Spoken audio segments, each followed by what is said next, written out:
when the GOP comes for your wife, daughter, or sister? And I mean this is a serious question. Last week, a Texas woman with an ectopic pregnancy, which never produces a baby and always kills women if it's not treated, was forced to wait until that ectopic pregnancy ruptured in her fallopian tube, potentially ending her life within a matter of hours or days at the most.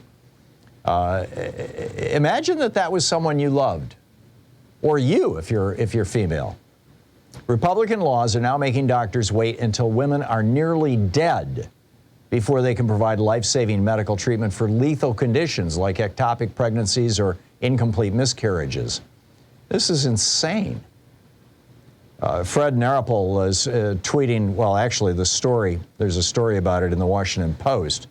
The headline, in Wisconsin, a woman bled for more than 10 days from an incomplete miscarriage when emergency room staff refused to remove the fetal tissue because they were afraid of being prosecuted under new anti-abortion laws. So, serious question. What would you do if your daughter, wife, mother, or sister, who was forced to bleed out for 10 long days, just so that some Republican politician could crow about, I am so pro-life? What would you do? They would have to physically restrain me. And to compound this, as you are listening to my voice this very moment, Republicans in state after state are feverishly pushing to the next step to strip women of even more reproductive rights, including access to IUDs and birth control pills. Republican pharmacists and drugstore clerks are refusing to sell condoms to married couples, for God's sake. Meanwhile, over at Fox so-called News, it appears that they're trying to get the abortion doctor in Indiana who gave the abortion to that 10-year-old girl, this Obgyn. They're trying to get her murdered just like they did Dr. George Tiller back in the day. Remember Bill O'Reilly over 30 times saying, Tiller the baby killer, until finally a guy shot him as he was being the usher in his church. He thought he was safe in church. Not so much.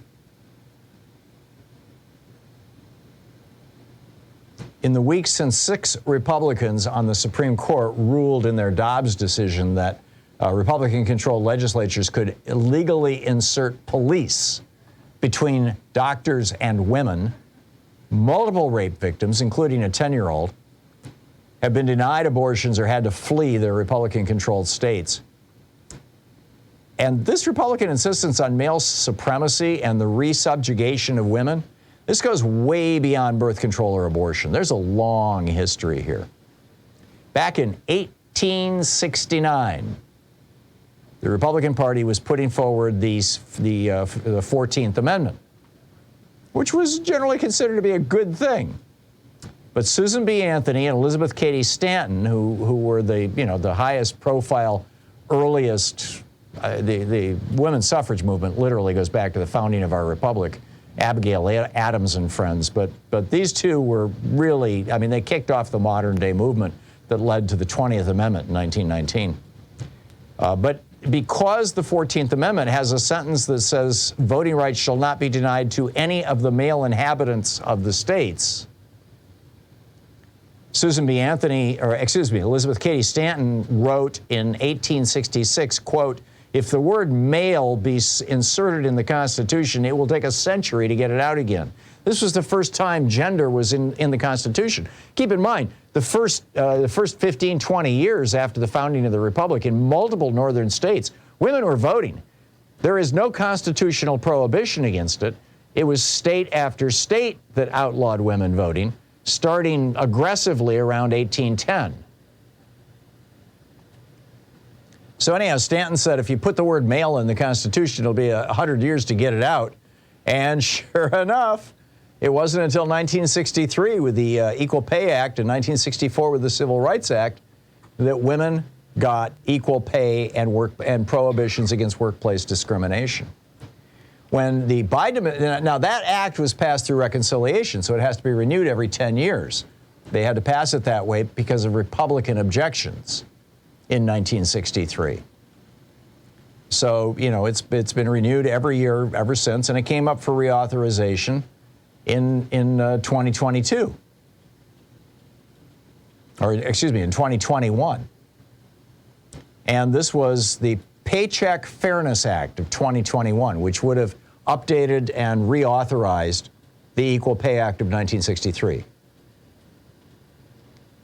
It passed the House on a 217 to 210 vote, but all 210 of the no votes, with one exception, Henry Cuellar, I think it was, were blocked by Republicans in the House of Representatives. Now, it passed the House, it went to the Senate, and there it died because of a united Republican filibuster. All those protections for women that were passed in 1963 and reauthorized in the 70s, the 80s, the 90s, the 2010s, all of those protections died in the United States Senate because of a Republican filibuster.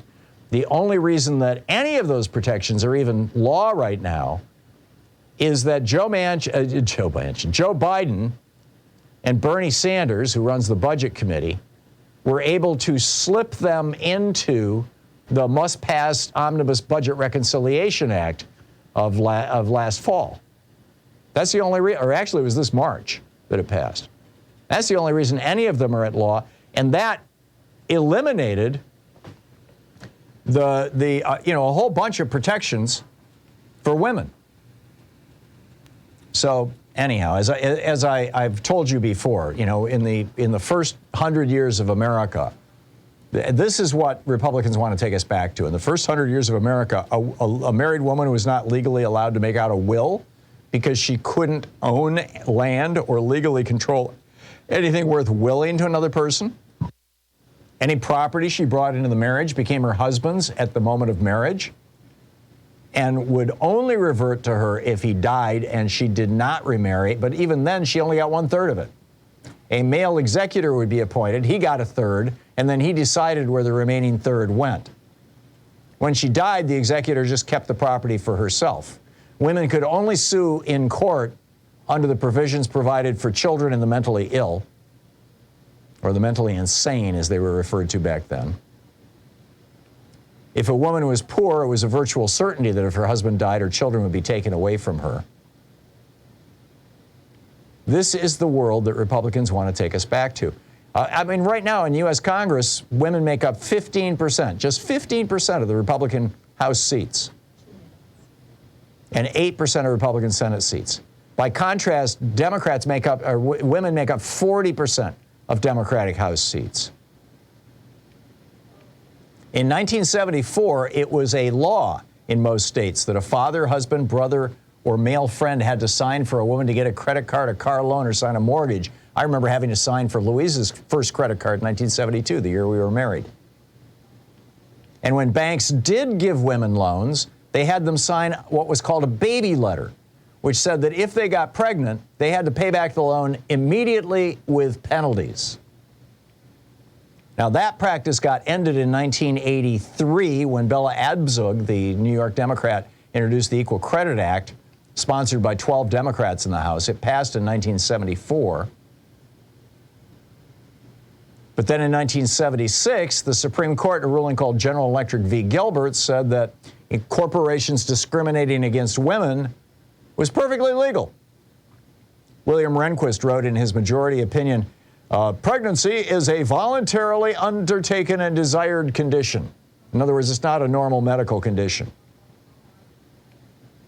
I mean, this is just crazy. It goes on. I've got a much longer history about this over at HartmannReport.com. If you want all the details and the hot links, the 1994 Violence Against Women Act, for example, 172 Republicans in the House of Representatives voted no. It got killed this year. Marjorie Taylor Greene voted against it. She said, if you want to protect women, make sure they are gun owners and know how to defend themselves. That's the greatest defense for women. Women don't need protections in the workplace under law.